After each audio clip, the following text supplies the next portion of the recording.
Olá, seja muito bem-vindo a mais um podcast da Arquitetura Equestre. Eu sou Diana Brooks, fundadora do escritório, onde a gente se dedica a fazer projetos de áreas, hípicas, fazendas, todo tipo de estrutura voltada para os cavalos e para o campo. E eu sou Júlia Márcia, sócia, arquiteta e urbanista e responsável pelos projetos de masterplan do escritório.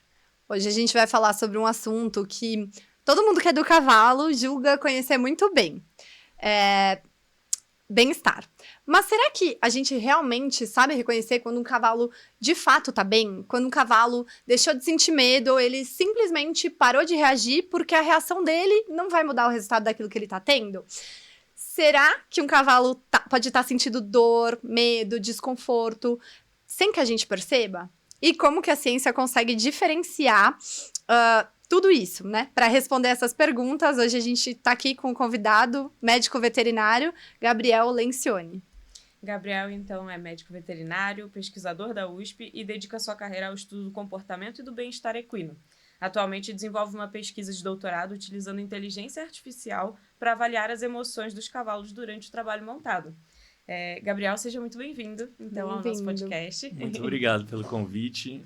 Eu queria já começar parabenizando vocês até por essa proposta do podcast, que eu acho que é muito importante para o meio do cavalo a gente trazer discussões, diferentes temas, e isso faz toda a diferença, né? Para a gente conseguir evoluir cada vez mais o meio também. Obrigado pelo convite. Com certeza. E a gente que agradece a sua presença também.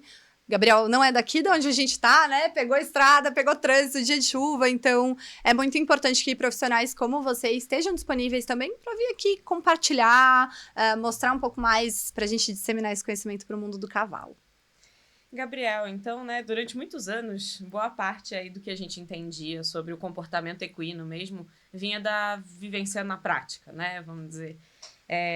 Hoje a gente realmente, né, tem vários artifícios, então a ciência tem mostrado que realmente algumas crenças talvez não sejam tão verdadeiras quanto a gente imaginava. E a gente queria começar justamente por aí, né?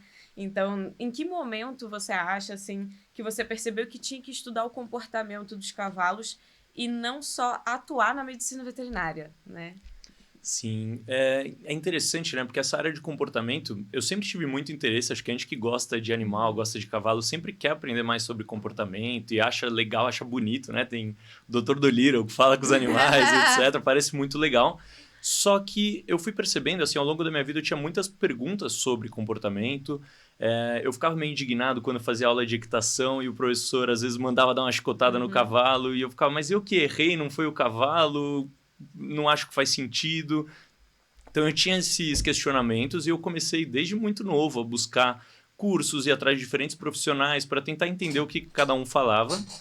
E acho que foi só quando eu cheguei na universidade mesmo que eu comecei a ver que existia uma ciência para estudar comportamento animal.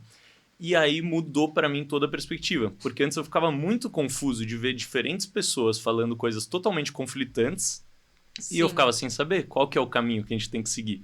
Qual que é o certo, entre aspas, né, pro animal.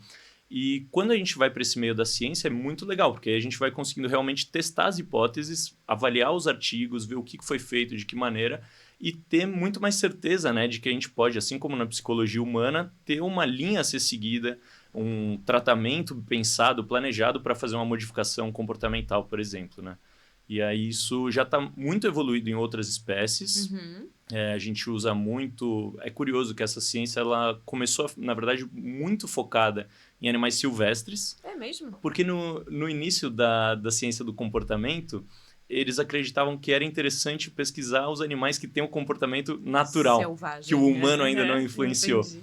Então, é muito recente. Se você pensar mesmo com cães, a ciência começou a estudar comportamento de cães ali na década de 80, 90, mais voltado para esse viés comportamental, bem-estar do animal que está convivendo com a gente. E óbvio que eles têm comportamento também, só tem a nossa influência nessa relação também, né?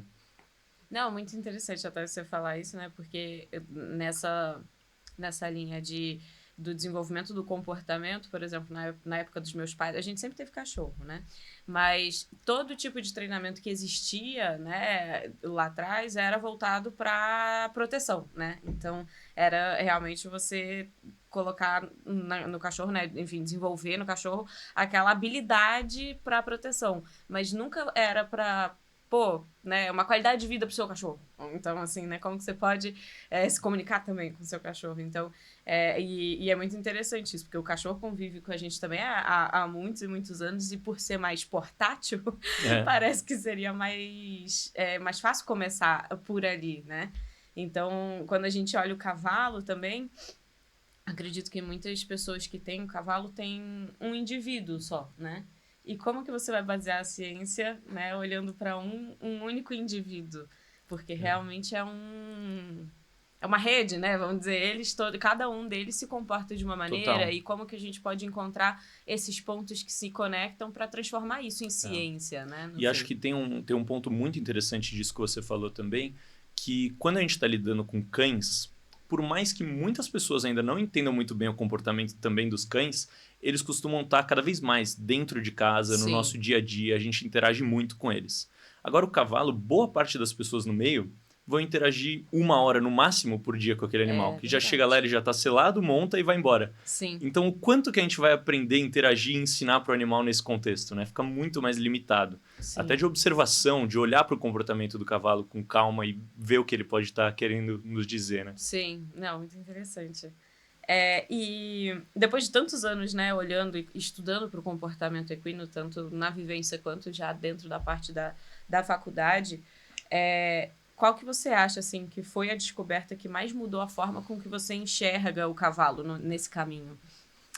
Eu acho que, especialmente para o cavalo, a coisa que mais mudou a minha maneira de interagir, de lidar com cavalos, foi quebrar um pouco aquela visão de que o cavalo está tentando te dominar, ou que você tem que dominar o cavalo e que ele está sempre te testando. Isso é uma coisa que acho que sempre que a gente começa a fazer aula de equitação, a gente ensinado isso, né? De que você tem que forçar ele a ir até ali, que ele tem que fazer porque você que manda e etc. E acho que quando eu entendi que não era bem assim, que na verdade todo comportamento que o cavalo está expressando tem uma função por trás, ele tem uma razão para estar tentando fazer aquele comportamento, a gente passa a entender que aquele indivíduo também tem vontades e a se comunicar com ele através disso, né? Sim. Só um ponto sobre isso que você falou, porque é curioso. Esses dias eu vivenciei uma situação muito parecida. Tem uma pessoa que monta comigo, né? Uma mulher, e ela tava puxando muito a boca do cavalo dela. E aí, ela falou, e ela tem a mão forte, mão pesada e tal. E aí o professor tava sempre falando, putz, você tá puxando muito mão. Aí ela falou assim, quer saber? Vou trocar. Eu vou tirar o bridão, então. Porque se eu tô pesando muito a mão na boca dela e ela tá sentindo dor, eu vou tirar o bridão. E ela tirou o bridão. E aí, ela fez a aula sem o bridão. E foi bem a aula, né? Porque deixou de ter esse problema da égua sentir esse incômodo, sentir essa dor, né? Enfim. E ela também ficou mais tranquila, porque ela também se sentia mal, né? A hora que ela ficava nervosa, ela puxava a mão. Enfim. E aí, quando ela desceu, foi exatamente sobre isso que você falou agora, que eu ouvi uma fala assim. Uma outra pessoa que treina virou pra ela e falou assim, você não deveria ter tirado o bridão. Por quê? Você vai ensinar ela que você dá conforto pra ela toda hora que ela tá reclamando de alguma coisa. E aí, daqui a pouco, ela não vai querer que você nem monte mais ela. Então, eu acho que esse ponto que você colocou, né? Eu acho que é algo que tá muito intrínseco ali na cultura, né? As pessoas falarem, o cavalo vai te dominar. Se você tirar o bridão porque ela tá sentindo dor, o próximo passo é você ter que tirar a cabeçada. Exatamente. E é interessante, né? Porque até nesse exemplo que você deu certo. Ela conseguiu trabalhar bem sem bridão, o que geralmente exige um treinamento para preparar também o cavalo para isso, né? Uma coisa que as pessoas também, às vezes, ficam nessa discussão de ferramenta, às vezes se apegam muito a isso, quando o principal é o treinamento, né? Porque um cavalo, independente da ferramenta, e se ele estiver até sem embocadura, a gente consegue ensinar ele com as nossas ajudas sendo cada vez mais delicadas, colocando menos força na rédea para conseguir uma resposta já do animal. Mais sutileza na equitação também, né? Que é uma coisa que as pessoas meio que, acho que esqueceram com a pressa do mundo hoje em dia. É verdade. Mas, e tem para vários exemplos disso, né? Então, a pessoa que costuma dizer, por exemplo, o cavalo assustou com alguma coisa, você não pode descer de jeito nenhum, senão ele aprende. A gente tem no comportamento uma coisa que é muito clara, que a gente a gente acaba recompensando ou punindo comportamentos pela maneira, né? Pelas consequências do que acontecem depois. Só que medo não é uma coisa que a gente consegue recompensar muitas vezes, porque na hora que o animal tá com pavor, com medo ali, ele não tá fazendo isso com alguma intenção, na verdade, ele tá assustado com aquela questão. Então, se eu puder descer do cavalo, dar conforto para ele, levando do chão e etc, para ele ver, perder o medo daquilo que seja o estímulo que ele está assustando, e depois montar de novo, não tem nenhum problema. Ele não aprendeu aquilo. Às vezes eu até desmonto antes do cavalo assustar. Então, se eu estou montando e eu vejo que o meu cavalo ficou tenso com alguma coisa que eu estou vendo ali na frente, eu posso conscientemente, antes dele pular, de fazer qualquer coisa, só dele fixar o olhar ali naquele objeto, eu posso falar, pô, eu vou descer e vou levar ele ali a pé para ele poder cheirar tranquilo e etc.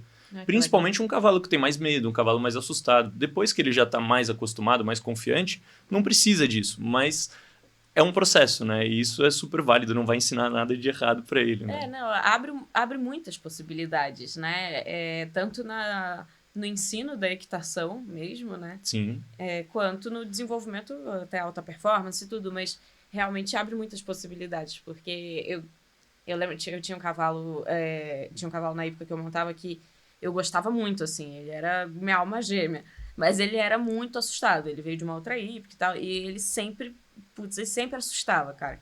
E eu lembro de ter esse questionamento, e de ter essa discussão com o meu treinador, do tipo, ele tá assustado, eu posso descer? Né? E não era descer porque eu ia largar ele e guardar ele, não, era eu posso descer pra realmente, puxar, e meu treinador, de jeito nenhum. Não, então. De jeito nenhum. Não. E aí eu fiquei pensando, quando o Gabriel falou isso, eu falei... Eu já fiquei imaginando os treinadores, assim, a pessoa vira e fala, deixa eu descer pra mostrar aquela sacola. Aí o cara vai falar, na prova você não vai poder mostrar a sacola. O seu cavalo vai querer que você desça e mostre pra ele na prova também. E é curioso, né? Porque esse tipo de situação... Geralmente, por que as pessoas falam que você não pode fazer? Porque o cavalo, a gente está acostumado a montar o cavalo e treinar de uma maneira que é não dar escolha para ele. Sim. Então, óbvio que nessa briga, beleza, eu não posso perder nunca a briga, senão ele vai aprender que ele ganha. Só que eu tento pensar o contrário, a gente pode dar oportunidade, então você vai percebendo, se de repente todo dia o cavalo faz aquilo ali perfeitamente, e naquele dia específico ele está com uma reação diferente, eu prefiro colocar um ponto de interrogação ali e falar, talvez ele possa estar com uma dor, com desconforto, com alguma outra coisa, ou alguma coisa que está acontecendo no ambiente e a gente não percebe. Direto, eu gosto muito de gravar os treinos para poder ver, e volta e meia eu percebo, às vezes na câmera ou no áudio, algo que eu não tinha percebido ali no dia. Que legal. Mas o cavalo com certeza estava percebendo. Então eu tento dar esse poder da dúvida também pro cavalo. Sim. E de avaliar, pra gente poder resolver aquele comportamento mesmo, né? Fazer um plano para isso e não só vamos passar por tudo isso, ter que aguentar o bicho aqui corcoviando, brigando, lutando e até para ele aprender assim. Sim. É até um risco maior, né, pra gente. Não tem muito porquê. Pra gente, pra quem tá aprendendo, eu acho que pra todo mundo, né? E hoje, assim, né, depois desse tempo todo observando e observando as pessoas do cavalo para além do cavalo, né? Existe algum comportamento que as pessoas consideram normal, né? E que para você hoje já acende um alerta, talvez que antes não te acendesse também, mas que hoje seja, esse detalhe aqui já não passa despercebido mais. Eu acho que tem um comportamento, não só que é visto como normal, mas que as pessoas desejam isso no meio do cavalo, que é um cavalo que está meio desligado. Um cavalo que é uma moto, que você amarra ele ali e ele não tem reação, ele não é muito curioso, ele fica ali na dele, ele não vem fuçar nas pessoas, ele não interage com os objetos, etc. Ele é um cavalo obediente, dentro daquela ideia que a gente estava falando de cães também, Sim. né? E isso é uma coisa que as pessoas até desejam no meio do cavalo, porque elas acham que isso é bom, é um cavalo que ele não é inconveniente, só que ele também não é um cavalo que está estimulando essa curiosidade do ambiente. Ele muitas vezes está só ali meio desligado, até similar com uma depressão, até dele ficar meio fora do ambiente, sabe? Mas é até uma dúvida mesmo. Por exemplo, o cavalo, conforme ele vai ficando mais velho, você sente que ou é possível, não sei nem elaborar direito a pergunta, mas seria possível que ele realmente vá ficando cada vez menos curioso em relação a um ambiente? Porque uma coisa é reativo, né? Beleza, reativo a gente imagina que sim, porque as coisas deixam de ser novidade. Mas essa curiosidade, né? Isso se perde ao longo da idade do cavalo ou não é para perder? Eu acho que não é uma questão de idade. Eu acho que as pessoas acabam tirando essa curiosidade. Porque o cavalo, ele já vai... Por exemplo, se toda vez que ele vê um humano, ele tem uma experiência ruim, Sim. só por uma experiência estressante ou que ele sente dor, etc., qual que vai ser o interesse dele de ir ver o humano na hora que o humano chega para buscar ele no piquete, por exemplo? Agora, se aquele humano às vezes leva ele para fazer uma caminhada, para comer diferentes tipos de capim, para de repente fazer um treino, usar comida, fazer outras coisas que vão ser mais interessantes para o cavalo, vai estimular também essa curiosidade, né? Aparecer um objeto estranho e aquele objeto estranho de repente ser uma brincadeira, ser algo legal, faz o cavalo ficar estimulado com isso também, né? E eu acho maravilhoso, até porque cavalo aposentado, geralmente, assim, eu acho uma tristeza que as pessoas só aposentam e param de ver o cavalo e etc. E é um cavalo que ele ainda é super inteligente, a gente poderia fazer um monte de treino do chão, ter momentos super legais, nossos com os cavalos, mas não, as pessoas meio que deixam de viver aquilo porque só importa enquanto monta. Então Olha, tem muitas interessante. possibilidades e é igual com cães também, a gente tem essa visão de que o pessoal fala que cachorro velho não aprende novos truques, né? Mas na verdade isso não é um fato. A gente consegue ensinar coisas para cachorros idosos, para cavalos idosos, e eles aprendem super bem também. É só uma questão de a gente ir trabalhando para isso, dependendo de cada indivíduo, né? Ah, que legal, era disruptivo, né? Meu cavalo é meio velhinho, ele pode aprender ser várias feliz coisas. até o fim da vida. E aí, né, até a gente entrando, enfim, ainda nessa parte das crenças e das pessoas do mundo do cavalo, né? Se você pudesse, assim, apagar uma crença do mundo do cavalo hoje, qual que seria? Uma só. Uma só. Uma só. Uma. Vamos limitar. Vai começar uma lista, né? Olha, eu acho que uma crença seria essa questão da dominância, que o cavalo quer te dominar. Legal. Porque tem toda essa questão de que o cavalo, as pessoas acham que ele te vê como um cavalo e que ele quer te dominar dentro da hierarquia e etc. E eu acho que eles são bem inteligentes para conseguir diferenciar que você não é um cavalo, que ele não está disputando hierarquia com você, sabe? É simplesmente uma questão de que ele tem as vontades dele, a gente tem as nossas e a gente tem que fazer essas duas coisas se conciliarem nesse relacionamento. Perfeito. E não é essa briga aí por quem vai ser o líder, quem vai ser o chefe de nada. Sim, até porque se depender de força, não é a gente, não, né? Nem um pouco. E para encerrar esse primeiro bloco, né, da parte, né, que seria o que a gente realmente entende dos cavalos, tem um ponto que até um ponto um pouco mais técnico, mas que a gente vê, que é muito comum a gente ver, né, de estereotipos aí, tipo a aerofagia, né, que a gente vê, enfim, e até cavalos são até desvalorizados, né, enfim, quando carregam essa condição. E assim, a gente vê as pessoas tentando resolver das assim, mais variadas maneiras. E aí a gente queria entrar um pouquinho nesse assunto, porque realmente muita gente tem um cavalo, ou pelo menos já viu um cavalo na época que monta, que engole ar, né? E o que as pessoas fazem hoje e o que elas deveriam fazer para corrigir ou para desestimular uma condição dessa? Legal, esse é um comportamento que sempre aparece nessas discussões, né, sobre cavalo, etc. Porque as pessoas têm uma preocupação muito grande mesmo com as estereotipias, que tem todas essas, né? A aerofagia, que a gente já sabe até que ela não chega a engolir de fato o ar como as pessoas acreditam. O ar ele retorna grande parte, tem alguns estudos que olharam esse mecanismo, como funciona. Tem o passo de urso, que o cavalo fica ali de um lado para o outro. Tem uma série desses que aparecem. E o grande problema que a gente ainda vê no mundo inteiro é que as pessoas tentam resolver isso, um pouco talvez por essa ideia de controle que nós humanos temos, tentando inibir isso até de maneiras físicas. Então tem colares para inibir a aerofagia, por exemplo. Sim. Tem alguns que são só mecânicos, outros dão choque, ou coloca choque na porta da baia, várias coisas desse tipo. Só que a gente precisa entender aquela questão que eu estava falando, né, da função do comportamento. E as estereotipias, elas surgem basicamente como uma forma do animal lidar com o estresse, com uma dificuldade que ele está tendo no ambiente. Então, a gente tentar inibir isso, na verdade, só vai criar ainda mais dificuldade para ele de lidar com aquele estresse. A gente precisa, na verdade, fazer o oposto, que é dar condições da gente melhorar o máximo possível o ambiente do animal para que ele expresse menos ou talvez até pare de fazer essas estereotipias, né? Óbvio que quanto mais tempo o animal expressa, quanto mais tempo ele está num ambiente já estressante, que não supre as necessidades básicas dele, mais difícil vai ficando. E a gente sabe já que isso tem relação até com coisas que aconteceram com esse animal desde o período da gestação e principalmente do período do desmame. Então, muitos cavalos que são desmamados de maneira abrupta e etc., aquilo deixa meio que uma cicatriz que esse animal depois acaba tendo uma maior chance de desenvolver as estereotipias, por exemplo, né? E é curioso isso que você comentou até de desvalorizar os animais, porque tem até algumas pesquisas que mostram que esses cavalos que demonstram estereotipias, eles costumam ser cavalos que também aprendem muito bem, fixam muito rápido os hábitos e também tentam ter mecanismos para lidar com as situações. Então isso acaba sendo uma forma de resiliência do animal, dele estar tentando continuar a ficar bem mesmo num ambiente Mesmo não difícil, estando, né? Entendi. Então é um desafio que basicamente acho que seria sensacional se a gente conseguisse mudar essa visão das pessoas de inibir, de tentar proibir. Sim. Hoje em dia a gente tem até muitos profissionais que recomendam que você dê superfícies adequadas para o animal fazer aerofagia, por exemplo. Caramba! Porque tem uma preocupação com os dentes, por exemplo, né? Que ele acaba danificando os dentes. Sim. Então, ao invés de você tentar pôr a coleira, inibir, etc., você pode pôr uma superfície, de repente com uma borracha, alguma coisa, que ele vai poder exercer aquele comportamento, mas que vai diminuir o risco, o prejuízo para os dentes, por exemplo, né?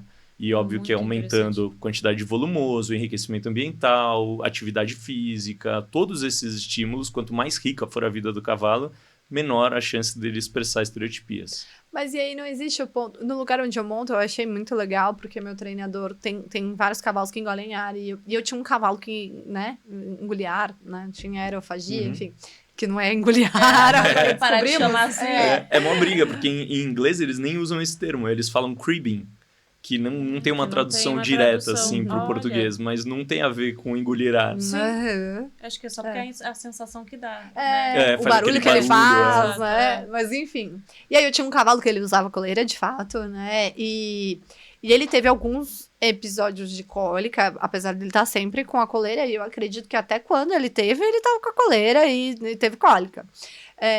E no lugar onde eu monto, o pessoal não usa coleira. Né? E aí, os cavalos que fazem isso, ele deixa solto no piquete. Ele fala, putz, né? Quando tá no piquete, ele não tem onde fazer, porque a fita de choque e tal, e aí ele não faz. Mas eu achei diferente esse modo de pensar, né? E eu falei, poxa, mas ele não vai ter cólica? Mas como é que é isso, Gabriel? Assim, se eu não usar nada, ou até se eu permitir que ele faça, eu não vou estar causando um outro problema com isso? Então, a questão da cólica tem muita discussão em pesquisas, porque é um pouco uma questão do ovo ou a galinha, vai? Porque tem gente que diz, algumas pesquisas no início falavam, por exemplo, que cavalos com gastrite começavam a expressar mais estereotipia, e tem gente que diz o contrário, que na verdade, por conta da estereotipia, o cavalo começa a expressar ter mais gastrite, etc. Mas muitas vezes isso está relacionado com o manejo, porque esses cavalos muitas vezes não têm forragem à disposição, então eles deixam de comer o feno, o que já pode, se eles já estão num ambiente difícil, numa baia pequena, sem socialização, estresse, etc., não tem volumoso, o cavalo ele tem secreção contínua de suco gástrico, então isso vai aumentando a acidez, ele pode desenvolver uma úlcera, uma gastrite, então isso já vai gerando outros problemas também do trato gastrointestinal, que muitas vezes seriam resolvidos com um bom manejo nutricional, com melhores condições de bem-estar e etc. Então, mesmo que ele expresse a estereotipia, tendo esses outros fatores corretos, eu diria que a chance é muito reduzida dele ter uma cólica. Só que o problema é que geralmente essas coisas estão associadas. Você vai ver um cavalo que faz estereotipia e aí ele tá sem feno na baia, ele não tem, às vezes, até outras opções, a gente tem que enriquecer o máximo possível, porque às vezes para o cavalo é mais recompensante fazer estereotipia do que comer o feno. Então a gente tem que tentar estimular esse cavalo de expressar comportamentos naturais, colocando diferentes tipos, de repente, de forragens, ou um pasto diferente que ele vai ter mais atração, um capim diferente, outras atividades, tudo para estimular para ele conseguir sair daquela atividade que é tão fixante assim, né? Perfeito. Entendido. É complexo, é muito só manejo. Antes da gente sair desse assunto da aerofagia, é comum, por exemplo, que um cavalo que tem esse tipo de comportamento, se ele muda de ambiente, sei lá, ele sai de uma hípica X e vai para uma hípica Y, onde ele tem uma mudança abrupta, assim, de qualidade de vida mesmo, vamos dizer, sei lá. Vai numa cocheira que ele tem contato com outros cavalos, ele tem bastante tempo de solto. É comum que isso se regule sozinho, assim, do tipo, caramba, né? Você já viu isso acontecer? Sim, bastante, assim. É muito comum, principalmente cavalos que fazem essa mudança, né? Que eles estão em 24 horas dentro de baia, num manejo que às vezes não tem forragem, tem vários desses problemas, principalmente nutricionais associados. E aí ele muda para um local que agora ele tem piquete 24 horas, tem socialização e etc. A chance de diminuir é enorme, principalmente se for um cavalo que é mais novo, que ainda não expressa um grau tão elevado dessa ocorrência, né? E isso até me lembrou um ponto que é muito legal de falar, que as pessoas têm medo, muitas vezes, das estereotipias, etc., porque elas acham que outros cavalos vão aprender. Sim. Então, eu já vi muitas pessoas que falam, não recebo no meu aras um cavalo que faz estereotipia. E, na verdade, a gente tem muitos estudos já mostrando que um cavalo não aprende do outro a fazer estereotipia. Olha. O que acontece é que, em muitos locais, outros cavalos também passam a expressar, porque as condições do manejo são iguais. Então, aí que está o problema, né? E óbvio que tem cavalos que isso vai ficar latente neles, né? Então, esse cavalo que você comentou, por exemplo, saiu da baia lá a vida inteira, melhorou de vida em outro local, a gente quase não vê mais ele fazendo estereotipia. Pode ser que, às vezes, uma semana que ele esteja com uma dor ortopédica ou com qualquer outra coisa que mudou a rotina dele, que gerou um estresse, que ele expresse naquele momento. Mas depois, a gente voltando de novo para essa condição normal, a tendência é melhorar também. Então é Muito como legal, uma questão psicológica humana, né? A gente Sim. tem que tratar todas as questões do contexto da vida inteira do animal para aquilo melhorar também. Aí Sim. que é a dificuldade, que o pessoal às vezes quer uma injeção mágica, né? Com certeza. E, Gabriel, na nossa conversa, né, antes da gente gravar, onde a gente estava, enfim, trocando um pouco de ideias sobre os temas e pautas que a gente podia ter por aqui, você falou que muitas pessoas, né, às vezes as pessoas acham que quando o cavalo, ele para de reagir, finalmente ele aprendeu a maneira correta, né? Mas você defende justamente que parar de reagir não significa necessariamente que ele deixou de sentir. E a gente queria entender melhor essa diferença, né? O que realmente acontece quando um cavalo para de reagir a algo que estava causando medo nele, por exemplo? Perfeito. Isso acho que é uma coisa que acontece muito, né, em cavalos, porque as pessoas se preocupam muito, como são animais que assustam e etc. Parece que a gente sempre falam muito na dessensibilização, né?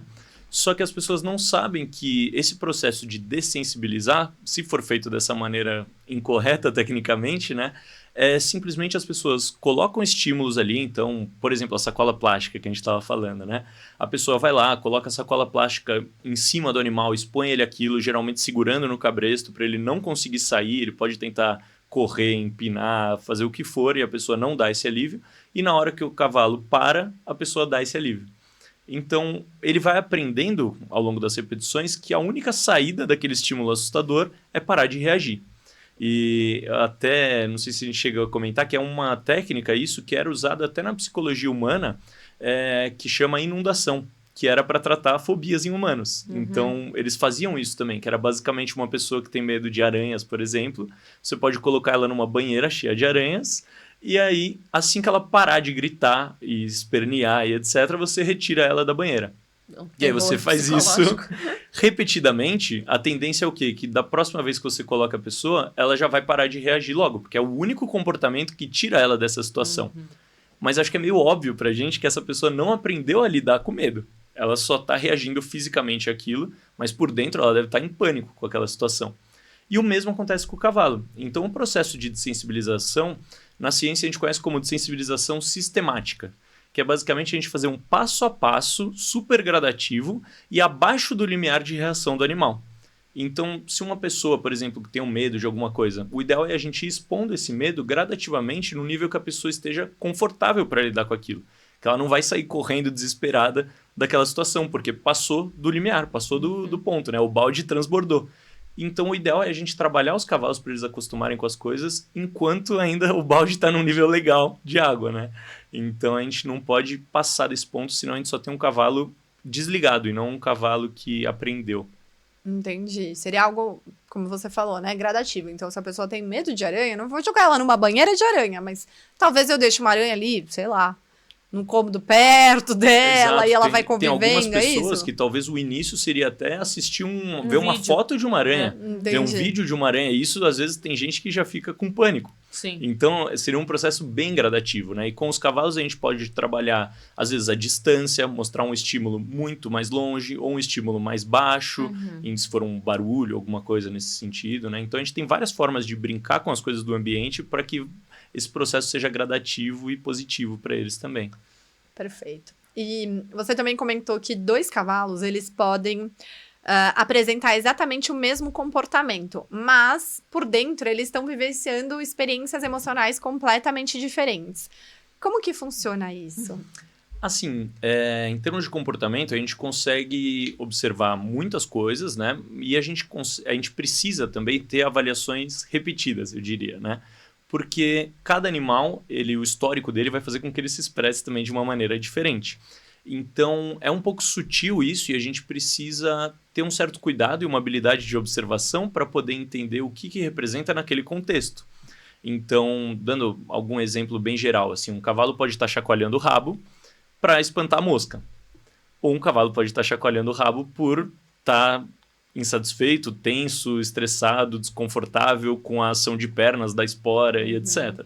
Então a gente precisa entender todo esse contexto. Alguns cavalos vão ter uma tendência mais fácil ou mais difícil para algum comportamento. Alguns cavalos expressam dor ou esse estresse mais em expressões faciais, outros mais em linguagem corporal, além das faciais, né? Então a gente precisa entender aquele indivíduo, como que ele é num dia normal. Por isso que essa questão da pessoa conhecer e conviver com o cavalo, eu acho que é o padrão ouro, né? Muitas vezes eu obtenho muito mais informações confiáveis do tratador do cavalo, numa consulta, por exemplo, do que do próprio proprietário ou do cavaleiro.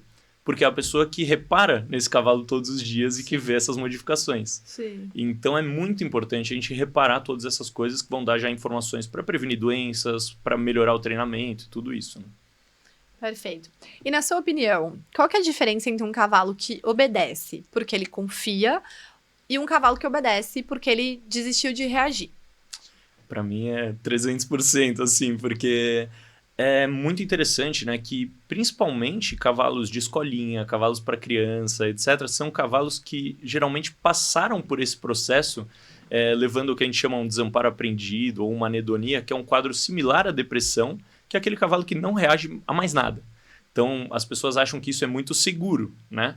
Só que, na verdade, é um cavalo que ele, parecido com o exemplo da aranha, né? Ele não aprendeu a lidar com isso. Ele só está tenso e desligado ali dentro, muitas vezes com dor também, etc. Então, ele só está respondendo daquela maneira porque a gente está impondo isso a ele. Então, eu considero isso muito perigoso, porque assim que a pessoa não conseguir controlar ou não conseguir impor, ou até que aquele cavalo aconteça algo no ambiente que ele se descontrole, a reação vai ser muito maior e muito mais perigosa. Agora, se a gente tem um animal que está confortável naquele ambiente, que ele está seguro, que você sabe que vão ter os barulhos da prova, vão ter as coisas que podem acontecer naquele ambiente, passar um carro e etc., mas ele está confortável com aquilo, porque o treinamento foi feito tomando em cuidado, né, com essas questões, é muito mais seguro, porque ele, dentro das funções do comportamento, ele não tem muito porquê sair com uma resposta explosiva daquilo, né? Se ele está tranquilo. Perfeito. E qual que é o maior sinal de que um cavalo se sente realmente seguro ao lado de uma pessoa ou ao lado das pessoas? Legal, essa é uma ótima pergunta.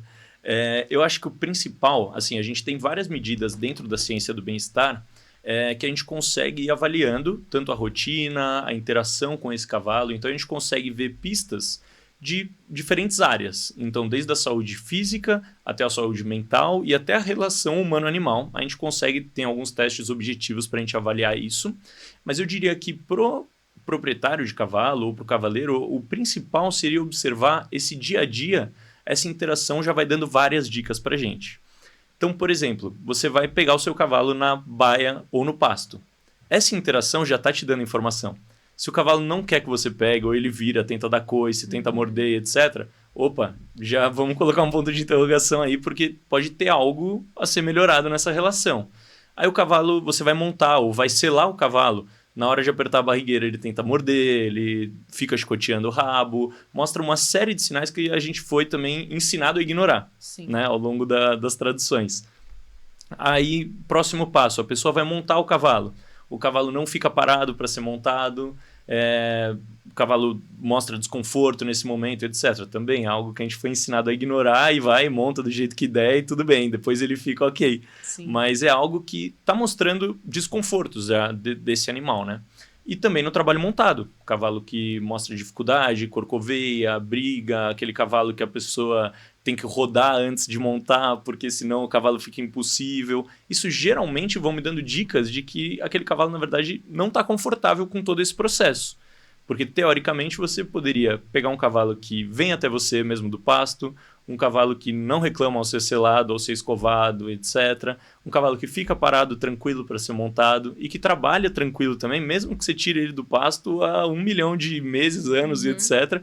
Porque ele aprendeu aquele processo. Eles não esquecem isso ou decidem sair corcoviando, né, por não terem sido trabalhados, mas por realmente não estarem confortáveis, né? Então aí as pessoas acabam apelando para outros artifícios de gastar energia, cansar, etc, para poder meio que vencer nessa luta, né? Então eu diria que, resumindo tudo isso, todas essas dicas do dia a dia a gente consegue ir entendendo quão feliz o cavalo está na interação com a gente, e as interações, as possibilidades que ele tem no ambiente também. Então as possibilidades de companhia, de nutrição, de sono, de tudo isso que é importante também para a vida deles. Foi meio longa essa. Não, mas porque é isso mesmo, né? É um conjunto de coisas, né? Não é olhar para uma coisa só. Realmente, enfim, é um ser complexo, né? Total. Assim, igual pra gente, né? A felicidade envolve muitas coisas. Muitos fatores. Assim. E até, né, então, entrando agora pra gente falar realmente sobre bem-estar, né? Sobre o termo bem-estar e sobre... Enfim, a gente... como qualquer novo estudo que vai aparecendo, qualquer nova temática que vai aparecendo, existe uma certa resistência, né, também, por boa parte também do mundo do cavalo, mas eu acho, né, eu acredito muito que essa resistência é muito realmente por falta de conhecer e de olhar para isso com carinho, né? Até a gente indo buscar, como que eu meço esse bem-estar, né? É muito difícil, que escala que a gente tem. E aí, fazendo pesquisas, a gente chegou naquela escala IWIN, né? Uhum. Que eu acho que foi a única que a gente achou, por enquanto, que tem algum tipo de parâmetro, mas mesmo assim, eu parei para ler os parâmetros e eu falei, gente, mas ainda é muito abrangente, não sei como que alguém olha para isso e a partir disso classifica, né? Cavalo bem-estar, nota 10, nota 7. Então, e até no seu discurso, né, você costuma dizer que o bem-estar não significa só a ausência de sofrimento, né? O que falta para um cavalo realmente ter uma boa qualidade de vida. E aí eu vou um pouco além, como que a gente pode medir isso, né? Quais ferramentas existem hoje para a gente medir isso? Legal, acho que esse é um ótimo ponto quando a gente fala em bem-estar, porque, assim, eu que venho mais desse lado de pesquisa também, do meio acadêmico, etc., é um pouco frustrante esse termo bem-estar, porque, na verdade, existe uma ciência do estudo do bem-estar e etc., de diferentes espécies, né?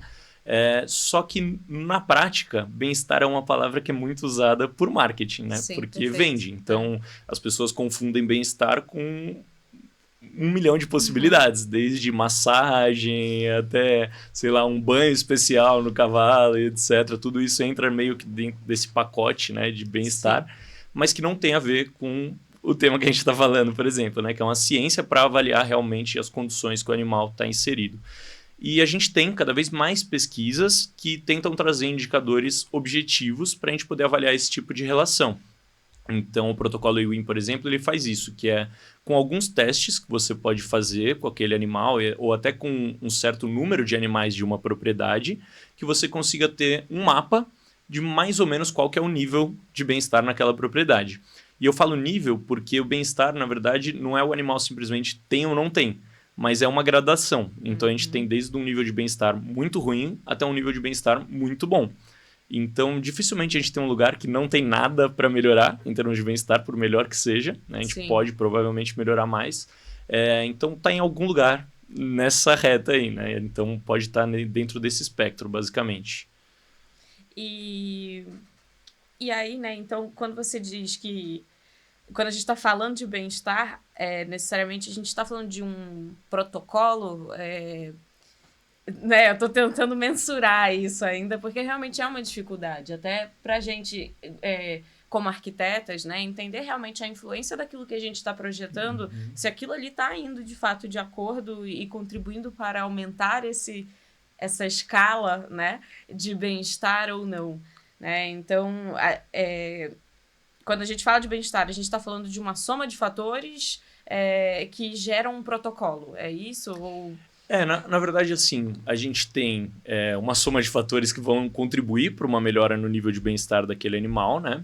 E os protocolos, eles são meio que uma consequência disso, que surgiu a partir de alguns grupos de pesquisadores que se juntaram para tentar meio que padronizar isso para as pessoas. Porque antes falavam, por exemplo, tem os conceitos das 5 liberdades ou dos 5 domínios, que são basicamente coisas que o animal tem que ter para estar feliz na vida dele. Mas tudo é bem subjetivo, é mais para explicar isso de uma maneira geral para o público, né? Do que se trata, que a gente está falando de tudo. Mas os protocolos tentam trazer um pouco essa visão de dar um número, né, para aquilo. Colocar nessa escala realmente qual que é o nível de comprometimento ou de coisas boas. E eu acho que tem um ponto que tem mudado muito. Então, por exemplo, eu aplico algumas coisas quando eu vou avaliar um cavalo desses protocolos. Mas hoje em dia, eu acho que eles já exigem algumas atualizações também. Perfeito. Porque por muitos anos, a ciência do bem-estar, ela focou muito em evitar as coisas negativas. Então, era simplesmente o que a gente avalia numa propriedade. O que está errado. Se o animal tem lesão, se o animal tem dor e por aí vai. Que isso é o que é fácil da gente avaliar, né? E hoje em dia, a gente tem migrado cada vez mais para tentar avaliar essas experiências positivas. Então, não só não ter uma vida ruim, mas quais são os momentos de prazer que esse cavalo tem com a gente ou dentro da rotina dele? Quais são os momentos proveitosos que ele está gostando de viver aquilo ali? Então, isso também é uma coisa que eu acredito que os protocolos futuros vão mudar e passar a levar isso em consideração também. E junto dessas pesquisas, né, ignorância minha mesmo, mas junto dessas pesquisas dentro do meio acadêmico, eles chegam a fazer, sei lá, coleta de exame de sangue para medir nível de hormônio, nível de estresse. Isso tudo vai sendo feito em conjunto com a elaboração, né, desses conceitos. A nível de pesquisa, isso é muito utilizado, né? Na prática clínica mesmo, a gente costuma usar outros indicadores que são que são correlacionados com esses indicadores, né? Tipo, lá na pesquisa eles mostraram que o nível de cortisol sobe nesse contexto. Então, aí a gente tenta adequar esse contexto na prática. A gente não precisa necessariamente testar de todos os cavalos.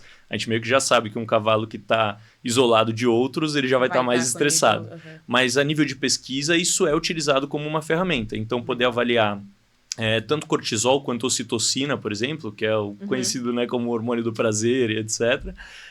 Então, a gente consegue avaliar em saliva, em sangue, fezes, a gente consegue avaliar em pelo também. Que legal. E cada um conta uma história um pouco diferente, porque cada um desses vai ser o nível de cortisol, por exemplo, ou de outros hormônios, referentes a um tempo diferente. Então, na saliva, por exemplo, ele é muito recente, muito imediato. Se a gente faz uma intervenção agora com o cavalo aqui e fez carinho nele, já mudou o nível na saliva. Agora, no pelo, por exemplo, a gente consegue ter informação de meses. Então, a gente consegue, dependendo da pergunta da pesquisa, obter uma resposta mais direcionada também com isso. Alguns olham frequência cardíaca também, variabilidade da frequência cardíaca. Muito legal. Então, a gente usa isso junto para tentar validar, né? Sim. E para encerrar esse bloco, né, do bem-estar, se existe alguma prática muito comum, hoje feita com uma boa intenção, né, mas que acaba realmente comprometendo muito essa qualidade de vida do cavalo, né? O que você costuma ver por aí? Eu acho que o principal com relação a isso, de ter as boas intenções, etc., é um pouco a humanização. Porque as pessoas acabam querendo dar para os cavalos coisas que nós gostaríamos como humanos, de repente, né? Poderia ser uma baia banhada a ouro aqui, mas assim, o cavalo não está ligando para isso. Então, questão até de temperatura, né? As pessoas colocam capas nos cavalos com uma temperatura que a gente está com, sei lá, 15 graus, a gente está com frio. Parou de sentir calor. Exato, o cavalo está feliz da vida pela primeira vez no ano e as pessoas colocam uma capa super quente, então ele acaba suando embaixo daquela capa. E várias outras condições dessas que, na verdade, querem dizer muito mais para o humano e não para o cavalo, né? Perfeito. E agora falando um pouquinho sobre o ambiente, né, e o comportamento do cavalo. Então, se o ambiente ele tem uma influência direta aí no comportamento dos cavalos, então a maneira como a gente vai projetar essa propriedade também faz parte desse bem-estar, né? E esse é um tema que conversa, obviamente, muito com o que a gente faz lá no escritório. Quanto do comportamento do cavalo é uma consequência do ambiente onde ele está e não apenas a maneira como ele foi treinado? Então, isso tem muita discussão até na ciência, né? Porque essas coisas se misturam muito. Então, vamos dizer que, assim, basicamente, a formação genética daquele cavalo ali vai meio que já dar algumas questões de personalidade, etc. Meio que ele já está configurado ali para algumas coisas, mas o ambiente é o que vai mudar a expressão desse DNA. E, na verdade, isso muda até o ambiente antes e durante a gestação. Então, as condições que o garanhão estiver, ou legal. que uma receptora, ou que uma doadora estiver, vão já influenciar, por exemplo, medo ou expressão de dor no potro. Então, isso vai isso muito não além. necessariamente atrelado à carga genética, ao bem-estar que Também. égua que gestou, sentiu, ou até o garanhão. Isso. É porque a gente hoje tem um conceito que chama epigenética. Que antes a gente achava que o DNA era uma coisa fixa, não muda, né? Mas o DNA, na verdade, ele tem como se fossem interruptores em várias partes dele que vão mudar a ativação ou não de um gene. E o que muda isso vai ser todo esse ambiente, desde que os óvulos, os espermatozoides e o feto passou também durante esse processo inteiro no útero. Então, por exemplo, a placenta ela acaba controlando a passagem de cortisol para o feto ou não. Então, tem muitos estudos que mensuram a quantidade de cortisol na placenta. Então, tudo que aconteceu, as pessoas, às vezes, essa ideia de que a receptora é uma égua que não importa muito, Sim. uma égua lesionada que está mancando e etc. Tudo isso, todas essas citocinas do estresse e etc., está passando também, caramba. influenciando para o seu potro. E isso tudo, em outras espécies, a gente já tem bastante estudo. Com cavalo demora um pouco mais, porque a gestação é longa, mas que isso tudo também passa para a próxima geração, né? Então, comportamento de medo, de estresse. Então, o ambiente vai já modular desde esse momento e até depois do nascimento também, né? Então, tudo que acontece desde antes, durante, depois.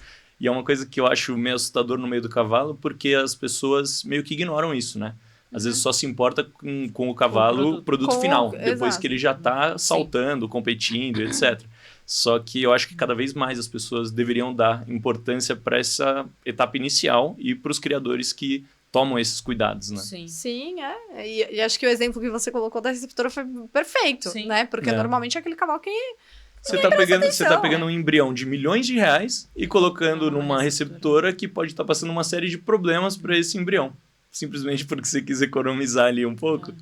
Que loucura. Ao mesmo tempo, né? Pensando que ao mesmo tempo que as receptoras normalmente são as éguas que ficam no pasto 24 horas por dia. Então, beleza, né? O material genético veio daquela égua que tá dentro da baia e que fica ali, coitada, né? Enclausurada ali. Mas é melhor realmente, né? Talvez seja melhor que ela seja, né? Que esse potro seja vingado e tudo dentro da barriga de alguém que tá no pasto, né? Também isso deve influenciar. Não, com certeza, porque o contrário pode ser verdade também, Sim. né? Um lugar que se preocupa com isso e ao invés da receptora ser aquele descarte, uma égua lesionada, etc., ser um animal selecionado para isso. Perfeito. Um animal que está bem de saúde, um animal que tem uma vida, 100%, tá solta, tem forragem, tem nutrição de qualidade, tudo isso, para ela poder gerar cada vez, não só nutricionalmente melhor para o potro, mas até essa questão emocional, né? Um animal que se dá bem com humanos, que interage bem. Porque quantas vezes as pessoas não têm problema nos aras, por exemplo, com receptoras que são super agressivas e a pessoa não consegue nem se aproximar depois nem da receptora e nem do potro. Então, todo esse início de vida do potro já vai ser super estressante e ele já vai aprender pelo comportamento da mãe que os humanos são horríveis. Ao invés da gente ter um cenário que, pô, a receptora já pode se dar super bem com humanos, Sim. e aí o potro nasce e continua se dando bem, o potro vai ficando mais curioso, vai ficando mais confiante. Tudo isso vai mudar o que vai acontecer lá na frente, né? Perfeito. No podcast que a gente gravou com a Paula, a gente falou muito sobre isso. Porque legal. ela falou, a receptora tá carregando, e aí você vai fazer ela passar por um estresse enorme. Cada vez que você precisar manejar, Sim. né? E você vai precisar manejar. Então faz total sentido você pensar numa estrutura onde o animal vai ser feito para isso, né? Sim. E hoje, qual é o maior erro de manejo ou de infraestrutura, Gabriel, que você encontra nas propriedades? Meu Deus, quanto tempo a gente tem isso?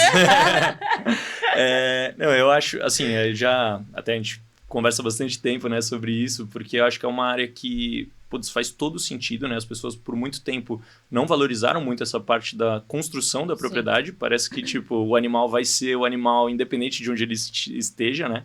E não é assim, tanto que muitas vezes a pessoa pode até comprar um cavalo, mudou para outra propriedade e aí aparecem comportamentos que nunca Sim. tinham visto antes, etc.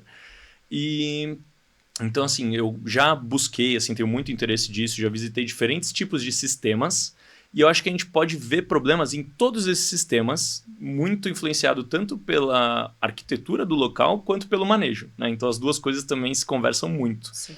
E tem coisas que eu gosto muito de usar referência até de recintos em zoológicos e de animais silvestres, porque eles têm um pouco mais, principalmente em zoológicos que fazem um trabalho sério, etc., de como isso influencia o comportamento do animal. Então, dando um exemplo mais direto, assim, eu vejo direto em hípicas que, por exemplo, tem um cavalo na baia da esquina, assim, que tem muito fluxo de pessoas passando direto ali, muito perto da porta da baia. Esse cavalo, ele tem uma chance muito maior de expressar estereotipia, por exemplo. Porque ele está o tempo inteiro sendo interrompido, pessoas vindo pôr a mão na cara dele, mesmo quando ele não quer, e a rotina inteira dele vai ficando estressante. Então, esses cavalos, geralmente esquinas, eu não gosto dessa baia, entendeu? Porque eles ou mostram estereotipias, ou começam a tentar morder as pessoas passando, porque a rotina dele é o tempo inteiro interrompida. Às vezes até de dia e de noite, dependendo de quão movimentada é a hípica, né? Então, com animais silvestres, por exemplo, eles têm esse controle de qual é a distância mínima que alguns animais exigem, de onde as pessoas têm acesso, para o animal poder ter uma área de respiro. Se ele quiser se afastar, se ele quiser ficar perto, beleza, ele pode, mas ele tem uma área que ele pode se afastar se ele não quiser. Que legal. Ninguém incomodando. Então, esse tipo de situação, né, eu acho que faz muita diferença e aliando a questão de manejo, etc., simplesmente essa construção do cavalo poder se comportar como um cavalo, né? Então, muitos lugares que junta a cocheira fechada, sem muitas possibilidades, e o cavalo nunca sai dali. Então, aí, óbvio que a gente vai ter problema, assim, não tem milagre. E tem alguma característica, né? Você visitou várias áreas fora, né? Enfim, até trouxe algumas referências bem legais. Mas tem alguma característica que você olha lá fora e você olha aqui e pensa, isso poderia ser diferente? Aqui a gente poderia, tem espaço para evolução? Eu acho que sim.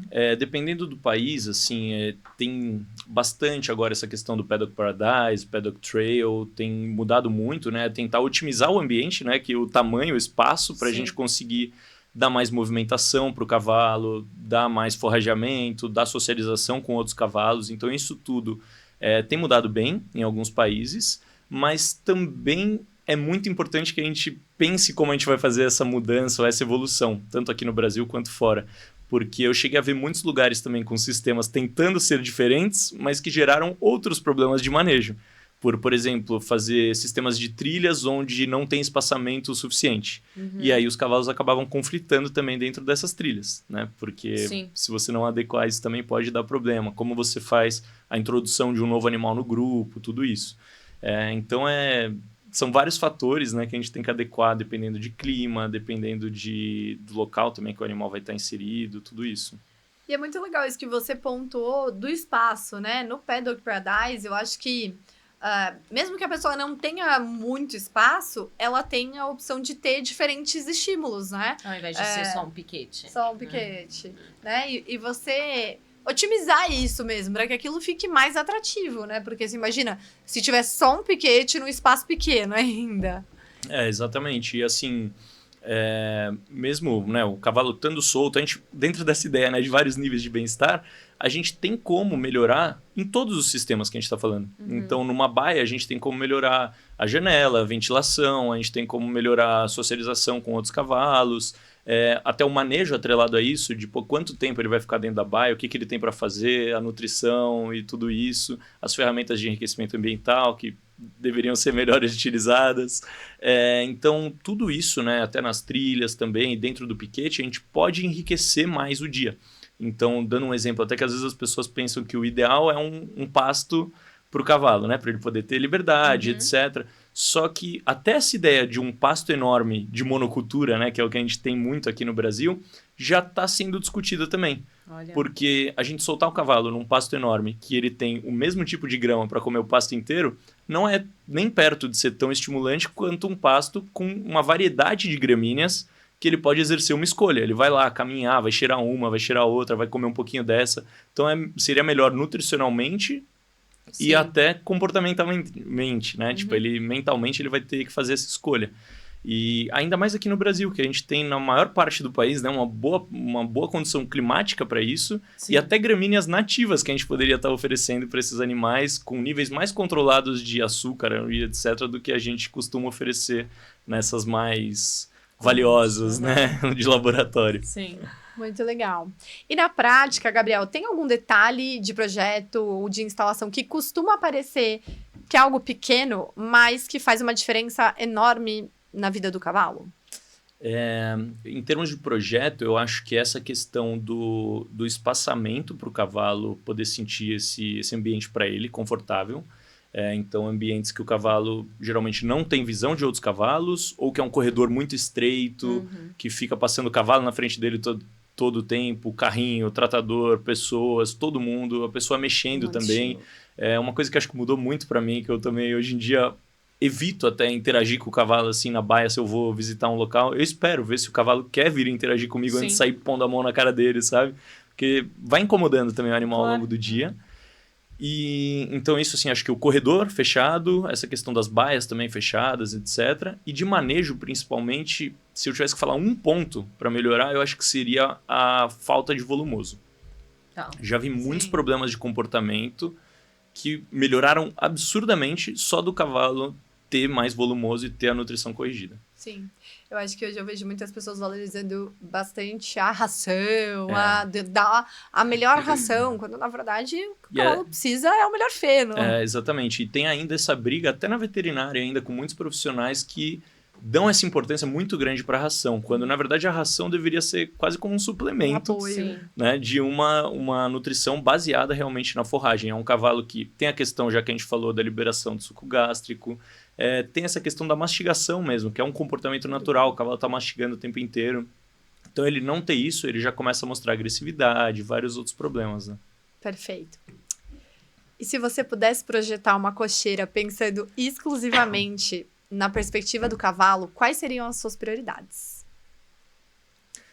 Exclusivamente. Achei bem legal essa pergunta. Adorei essa pergunta.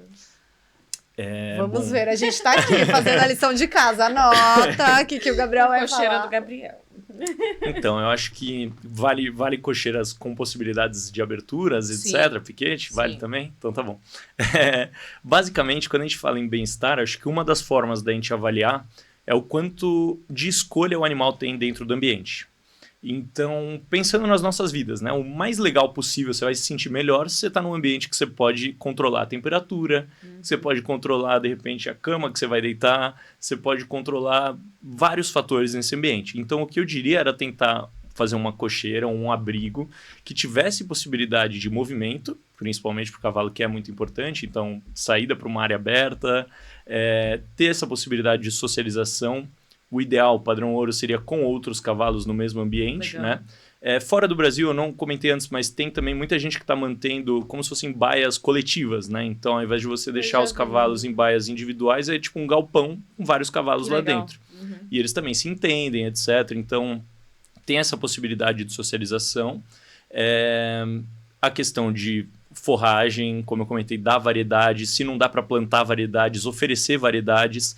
tem estratégias de enriquecimento ambiental que, diferente daquilo que a gente vê nas hípicas, que é só um ursinho pendurado, tem muitos lugares que fazem até como se fossem chás.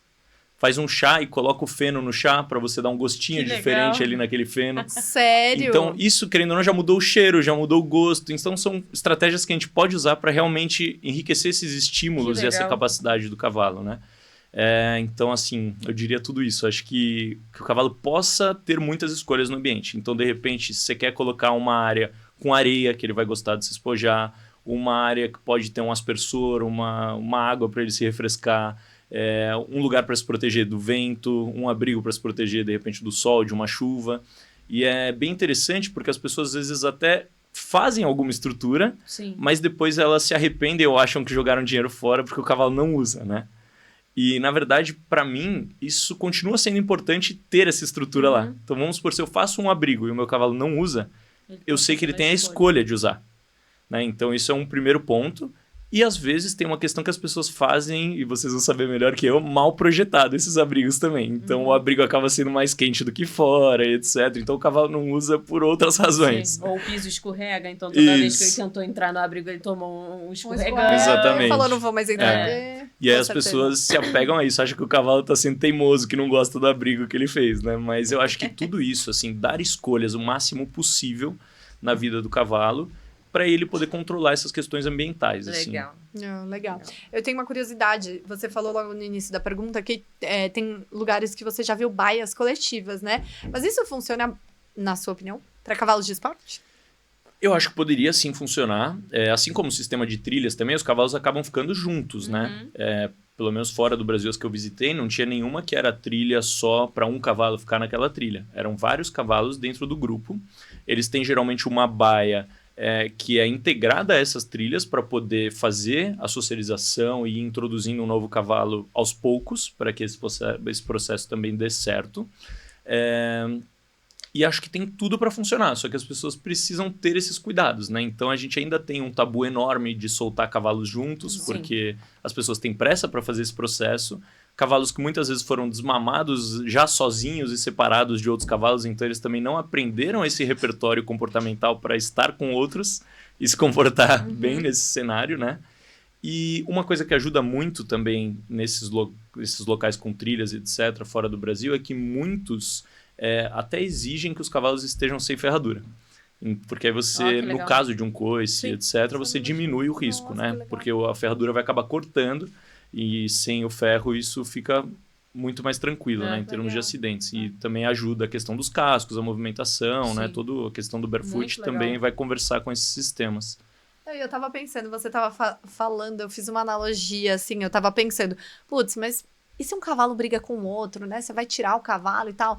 Mas até na escola da minha filha, por exemplo, a minha filha bebê, às vezes uma criança morde ela, né? Belisca, ela já voltou com uma mordida no rosto, inteiro inchado. E a solução não é você tirar ela do convívio, é essas duas crianças aprenderem a conviver junto, né? Eventualmente um machucadinho vai acontecer. Tem essa questão do ensino, né? Para acostumar a criança ou o cavalo nesse contexto, mas também tem muito a ver com arquiteturas mal feitas.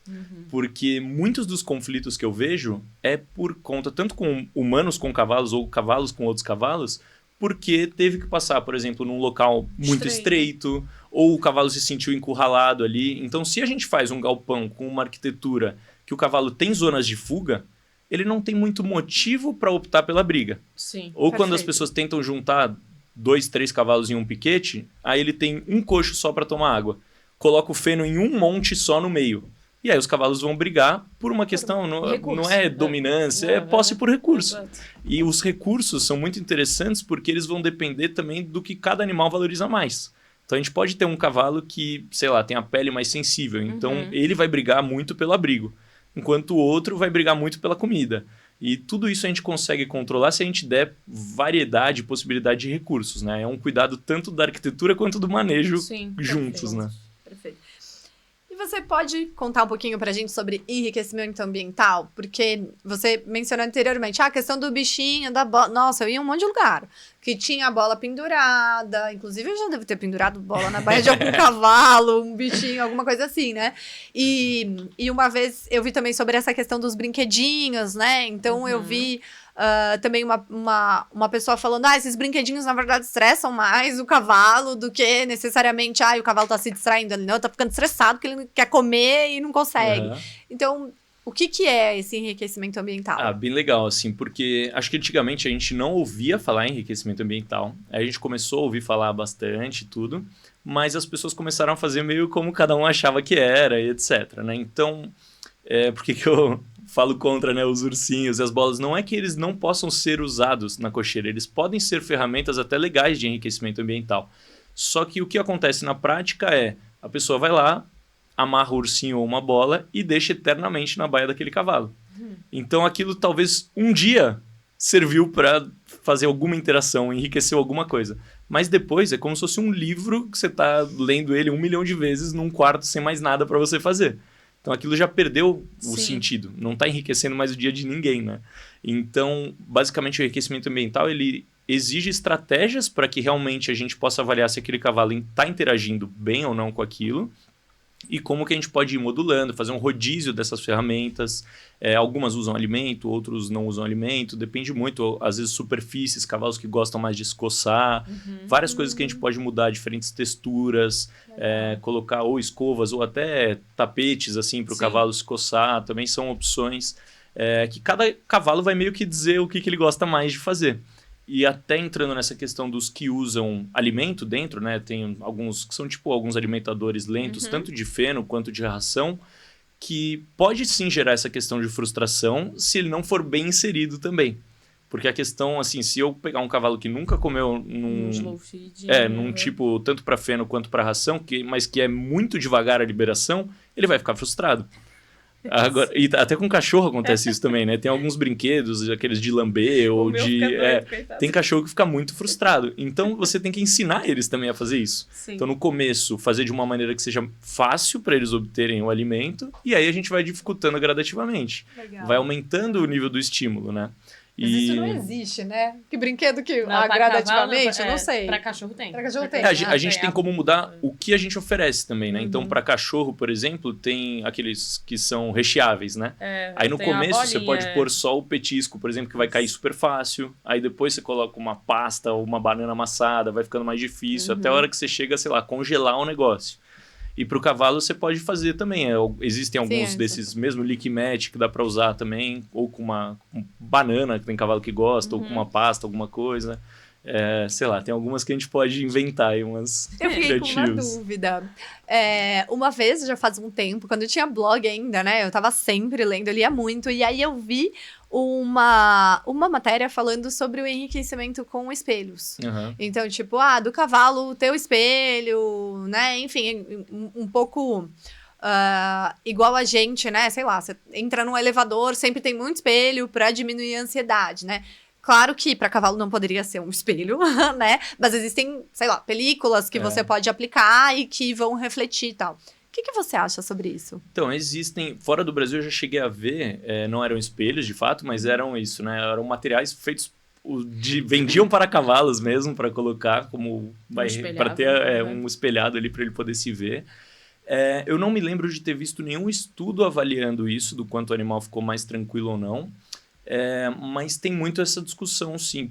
Talvez até tenha algum estudo, eu posso procurar depois. Mas já vi até gente que chegou a usar bonecos simulando cavalos e etc. para deixar meio próximo, para eles terem ali aquela influência. E o espelho, eu diria assim, sem ler nenhum estudo nesse momento sobre isso, que eu avaliaria a resposta daquele cavalo.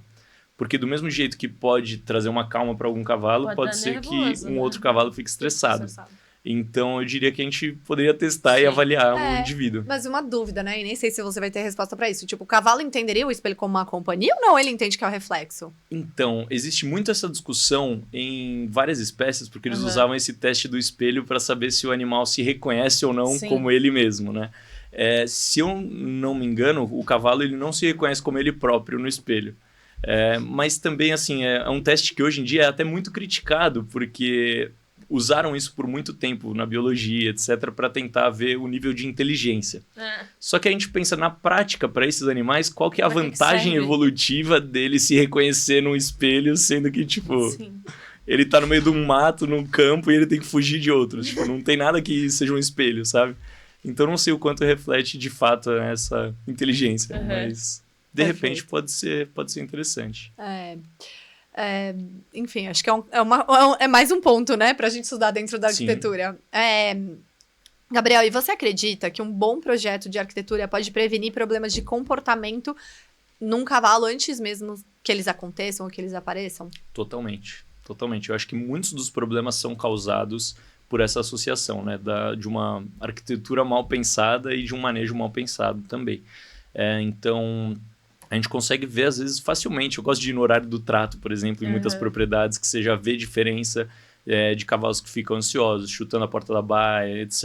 Um, às vezes, brigando com o outro nesse momento do trato. E você vai em outras propriedades que esses cavalos estão tranquilinho no pasto, pode ser um cavalo de alto nível de competição e que tá parecendo um pangaré ali, tranquilinho, esperando um momento, que ele já tem mais previsibilidade, né, de como aquilo vai acontecer. Então, acho que várias questões nesse contexto, de várias fases do cavalo, né, desde o desmame, muitas vezes os cavalos são criados a pasto, quando jovens, e aí simplesmente jogam dentro de uma baia do nada, sem nenhuma adaptação. Então, eu acho que ter estruturas pensadas para cada fase do desenvolvimento do cavalo faria uma diferença absurda para eles irem aprendendo até esse manejo, né, que o humano exige ali, ou até para caso precise um dia, mesmo se o seu cavalo vai ficar sempre a pasto, é legal de repente ter um piquete que ele tenha uma baia piquete, que você pode fechar ele 10 minutinhos ali para ele acostumar, ficar bem tranquilo. Caso um dia tenha alguma coisa que se precise, colocar ele numa baia. Mas isso tudo vai preparando o animal, né? Ao invés da gente fazer essa loucura que é em muitos lugares que joga o animal lá dentro, ele fica assustado, pula para fora, se machuca, gera uma série de problemas. Sim. Né? E eu acho que muitas vezes quando a gente está falando, né, da baia, do espaço, de melhorias, eu acho que tem muitas pessoas que olham para o lugar físico, né? E valorizam muito o tamanho da baia, que claro, eu valorizo muito isso, eu acho que, né, as baias elas têm que, obviamente, ser confortáveis, mas eu acho que as pessoas colocam isso num nível de prioridade altíssimo. Eu falo, gente, não importa, se sua baia é 4x4, ainda é pequeniníssimo pro cavalo, né? E a discussão é muito além do tamanho da baia, e assim, todo dia tem alguém perguntando, qual que é o tamanho da baia? Sim. Tipo, é só o tamanho da baia que você tá preocupado? E quando a gente faz um projeto, né, a gente tá sempre analisando, então, estudando até o nível de luminosidade do local. Poxa, você pensar, na natureza o cavalo tá em contato com a luz o tempo todo, aí você coloca ele numa baia escuríssima e acha que isso não vai trazer problemas para a saúde dele. Ou até, muitas vezes, né, em alguns projetos a gente coloca, né, a gente acha super importante ter iluminação natural, porque a luz do sol, ela mata germes, ela vai deixar o ambiente mais saudável, ela vai ajudar... O ciclo circadiano do cavalo, o ciclo circadiano, né? A vitamina... Eu nunca sei se é C, D ou... A vitamina D. As vitaminas. Do cavalo, a vitamina aí. Isso é ótimo. Mas os benefícios, eles, né, vão muito além do cavalo, ou até da segurança do espaço, do tratador que tá manejando aquele lugar, esquecer uma ferramenta ali, nem enxergar direito, né, assim, os riscos, né, eu já vi prego dentro de baia que a baia tá escuríssima, né, eu já tive cavalo que machucou com prego dentro de baia, então eu acho que é muito além da questão do tamanho da baia, né, ou se vai ter divisória ou não vai ter divisória, que pra gente não é nem se vai ou não vai, né, pra gente é meio... Tem que ter, né, enfim, desde a ventilação também, que é algo que não é físico, né? O sol e o vento, a gente não tá sentindo ali, pegando, mas são super importantes. O conforto térmico do cavalo. Então, eu acho que quando a gente pensa no espaço, né? A gente vai olhar para tudo isso. Porque, poxa, na natureza, ele tá ali sentindo brisa fresca, ele pode, né, ir para uma sombra, ir para um sol e ter essas escolhas. E eu acho também, né, é mais um estímulo pro cavalo ali dentro. Pô, tem uma brisa entrando, ele tem uma janela para olhar a paisagem, ver o verão, o inverno, o outono, mudar a paisagem que ele vai estar tendo acesso. Eu acho que às vezes as pessoas diminuem tanto o que é a arquitetura da cocheira, né? A simplesmente o tamanho da baia. Com certeza. E até esse ponto que você comentou de segurança, que eu acho que é muito legal. Porque muitos lugares que a gente vai não tem um ambiente adequado para você manejar o cavalo. Principalmente pensando em cuidados veterinários ou até para selar. Tem vários lugares que o animal já fica estressado por si só de estar naquele ambiente. Às vezes a pessoa... Eu não uso nem tronco quando eu vou fazer manejo no cavalo, que eu acabo fazendo o mais solto possível, né? Mas já cheguei a ver lugares que o tronco era num teto super baixo, que tipo, se o cavalo empinar ali e assustar, já vai bater, vai dar um problema, sabe? Já, ao invés de colocar num lugar que a pessoa tem espaço, que o cavalo pode se afastar, que ele não se sinta encurralado, tudo isso já vai influenciar, né? Ou às vezes para casquear o cavalo, ou debaixo do sol, ou num piso também que vai complicar o trabalho do freador, ou iluminação muito ruim também. Então, vários desses fatores, né, que vão influenciar tanto a segurança e o conforto do humano e do cavalo também, né? Com certeza. E aí, né, falando um pouquinho então do futuro do bem-estar, né? Porque a gente está vivendo, né, um momento muito bacana que realmente é o maior acesso a esse tipo de assunto. E, né, como você falou, é um negócio recente, tem, sei lá, menos de 50 anos que se discute sobre isso.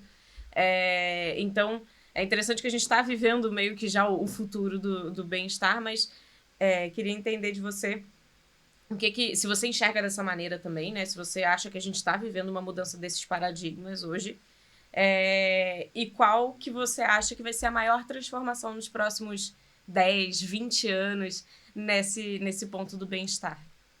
Legal, eu acho que sim, a gente está vivendo uma transformação agora. Não sei se no ritmo que eu gostaria, mas a gente está vivendo essa transformação. E o que é um pouco difícil dessa questão de bem-estar é que muitas vezes até quando eu falo desse tema ou que trabalho na área de comportamento, etc., tem muita gente que fica até preocupada, fala, nossa, mas você não é um desses ativistas, né? E assim, é porque existe uma pressão crescente por meio do cavalo sobre a questão de como os cavalos estão sendo utilizados nos esportes, etc. E muitas críticas a várias coisas que são feitas no meio. E aí a gente tem esse problema causado, porque existem as críticas crescendo, muitas vezes elas podem até ser exageradas, mas muitas vezes elas estão falando de pontos que realmente têm um certo mérito também. E aí a gente tem do outro lado também o outro extremo, né, que diz que não tem nada de errado, que está tudo certo e que é tudo incrível no meio do cavalo.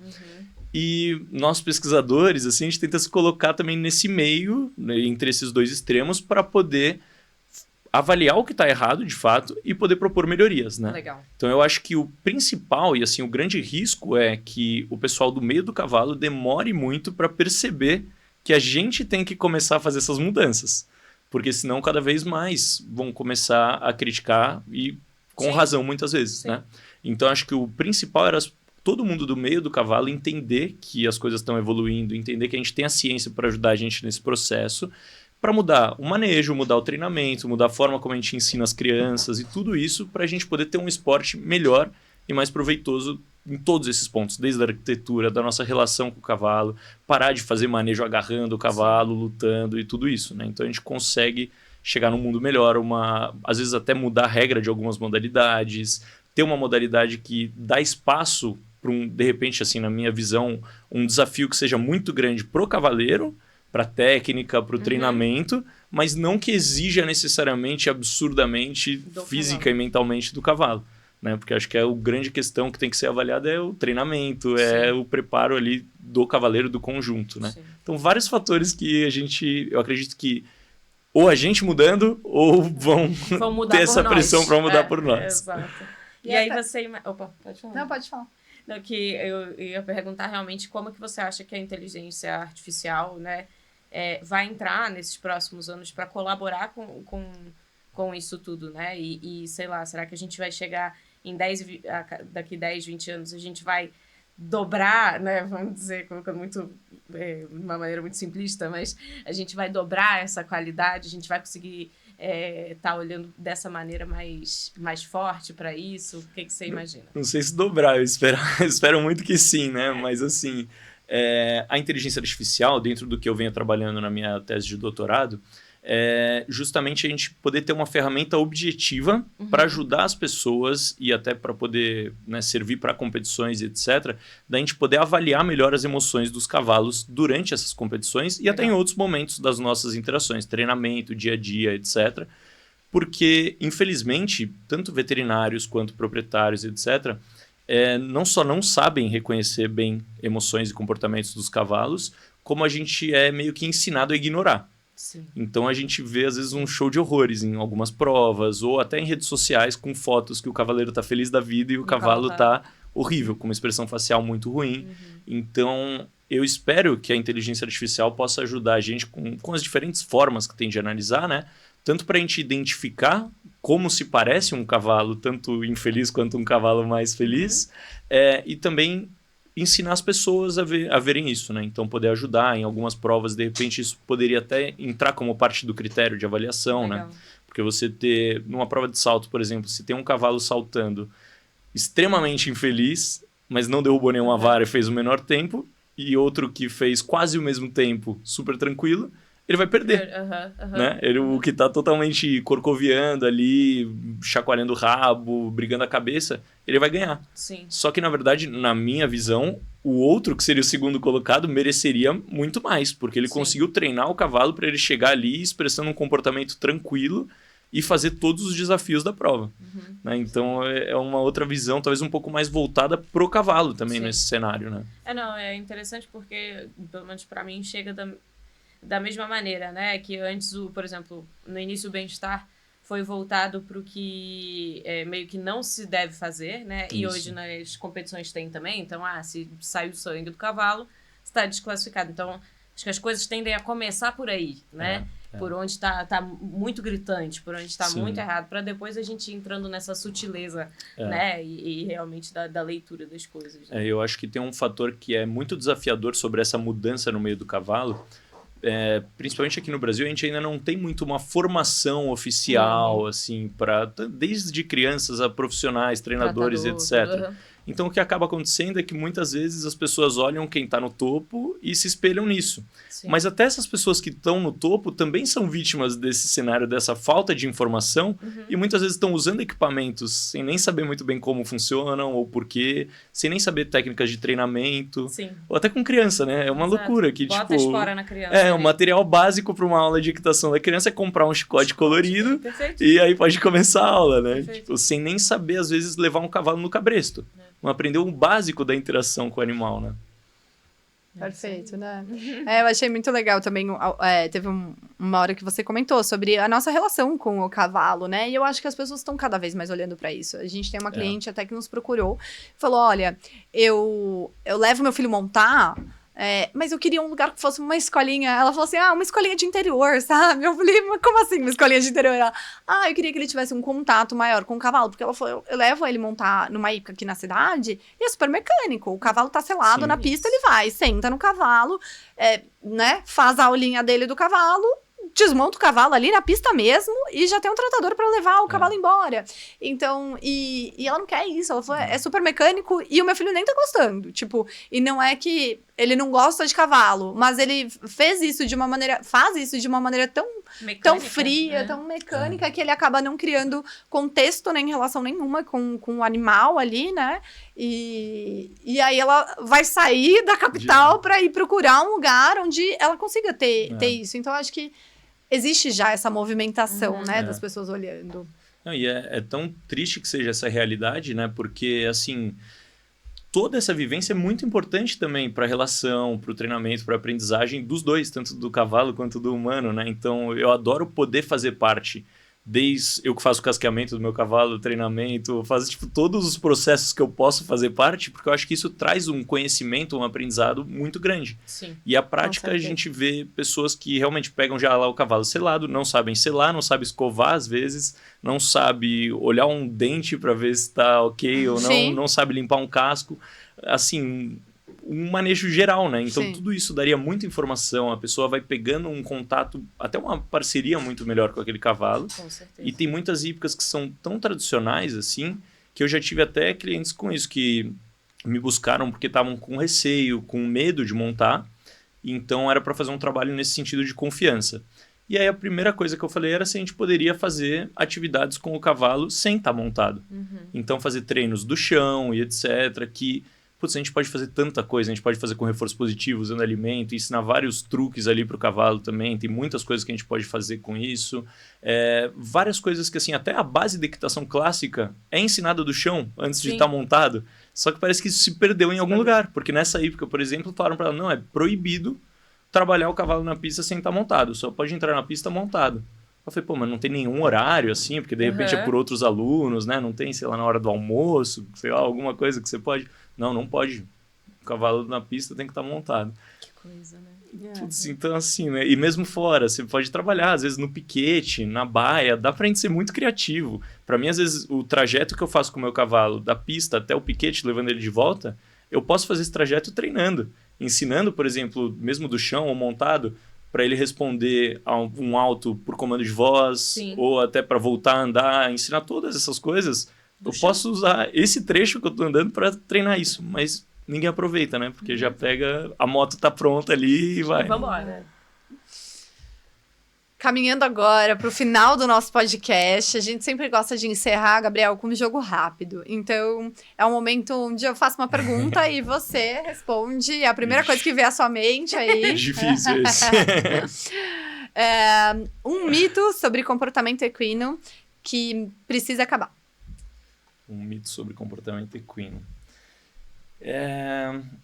Eu já falei da questão da dominância, então agora eu vou falar essa questão de que cavalos não aprendem com alimento, assim como outras espécies, usando petiscos ou ração, etc. Legal.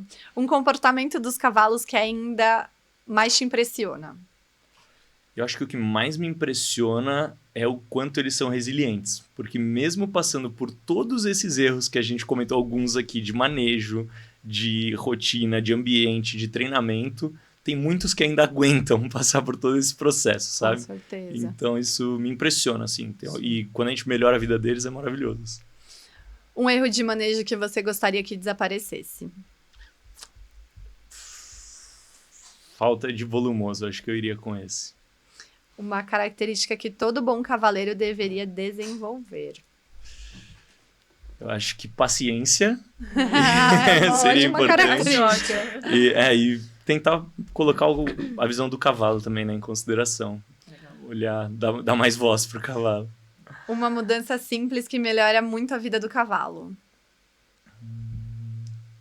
Eu acho que dá condição dele expressar comportamento natural. Então, resumindo um pouco de tudo que a gente Muito falou. legal. Sim. Um livro que você indicaria para quem quer entender melhor sobre os cavalos. Tá, essa talvez não seja tão direta a resposta, mas existem, assim, alguns livros que são mais acadêmicos, assim, mas que eu acho que são muito legais porque tira um pouco esse viés que a gente estava falando dos aprendizados geracionais, Sim. que tem importância, mas também a gente tem mais validação. Então, existem alguns livros tanto de comportamento, geralmente a maioria está em inglês, então isso às vezes é uma barreira, mas hoje em dia tem até ferramentas de tradução Sim. que ajudam muito. Então tem por exemplo, até de ciência da equitação, o livro chama Equitation Science, é literalmente isso. Então, que é bem interessante, envolve várias dessas questões. Tem um que chama Equine Behavior, que é do Paul McGreevy, que é bem legal também. E tem um que é Equine Welfare, do Fraser, que é recente, um pouco mais recente do que esses, mais voltados para essa parte acadêmica. Legal. E se eu tivesse que falar um que não é muito acadêmico, não é especificamente de cavalo, mas sobre essa relação de treinamento e de interação com o animal, que em inglês o título é Don't Shoot the Dog, que, se eu não me engano em português acho que é Não Mate o Cão, que é da Karen Pryor, que é uma treinadora que fez muita diferença assim, nesse meio, e discute um pouco dessas questões que a gente falou, sobre dominância, sobre essa questão do controle, ensinar os animais, então acho que muda bastante a visão assim também. Muito Mesmo legal. não sendo diretamente com cavalo, funciona. Eu quero todos já. E a última, complete a frase. Um cavalo realmente está bem quando... Vixe. Complexo. São tantos fatores, como é que ele vai colocar isso? Essa é a famosa depende, né? Não, um cavalo realmente está bem quando, eu diria, quando ele pode expressar comportamentos naturais e aquela questão que a gente falou de escolhas e também ter voz nas relações, eu diria. Porque é uma coisa que acho que no meio do cavalo a gente esqueceu muitas vezes, de que ele pode ter uma opinião, mesmo que a gente vai tentar, às vezes, convencer ele de outra, etc. Sim. Mas ele é uma pessoa envolvida na relação, ele não é uma pessoa, não é um cavalo. Sim. Perfeito. Legal. A gente até discutiu um pouco sobre isso esses dias, porque fala-se muito que a arquitetura, né, para você ser um bom arquiteto, você precisa escutar, né? Tipo, esse é o ponto de partida do arquiteto, é a escuta. E aí a gente estava falando, poxa, como escutar alguém que não fala, né? Assim, com palavras, vamos dizer. Sim. Então, esse é o nosso desafio, né? Esse é o nosso dia a dia, da gente conseguir, através do que a gente tem de informações, entender como que a gente consegue escutar e levar em consideração aquilo que quem habita os nossos projetos todo dia enfrenta. Então... Totalmente. E acho que até esse nível de detalhe, né, também de... Sim. Às vezes pode ter um projeto que para um cavalo talvez responda de uma maneira ou para outro. Então, assim, às vezes até adequar o projeto para o indivíduo exatamente que a gente está fazendo, né? Sim. Isso também são possibilidades. Bem, a gente vai encerrando aqui, então, né, Gabriel? Queria agradecer muito por compartilhar todo o conhecimento com a gente aí dos seus anos de pesquisa. Então, ao longo da nossa conversa, ficou super claro que compreender o cavalo vai muito além, né, de observar se ele está obedecendo a gente ou se ele apresenta um comportamento que, às vezes, por fora parece tranquilo. Então, talvez o maior aprendizado realmente desse episódio seja esse, né? De que parar de reagir não é necessariamente o bem-estar, né? De sentir. Exato. Então, promover o bem-estar é realmente a gente aprender a enxergar isso, que muitas vezes passa despercebido, né? Então, a gente exercitar esse processo de escuta, então, criar ambientes, manejos e relações que permitam ao cavalo viver com segurança, saúde e qualidade de vida.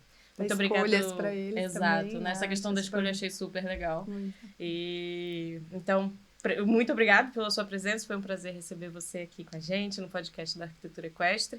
E antes de encerrar, conta pra gente, pra quem tá, né, nos acompanhando aí, onde que o pessoal pode te encontrar, qual que é o seu Instagram, onde que, enfim, as pessoas podem te acessar para trocar uma ideia. Legal. Meu Instagram é vet.gabriel.lencioni. Depois qualquer coisa vocês colocam lá se alguém tiver dificuldade com o nome. Vai estar na legenda. Beleza.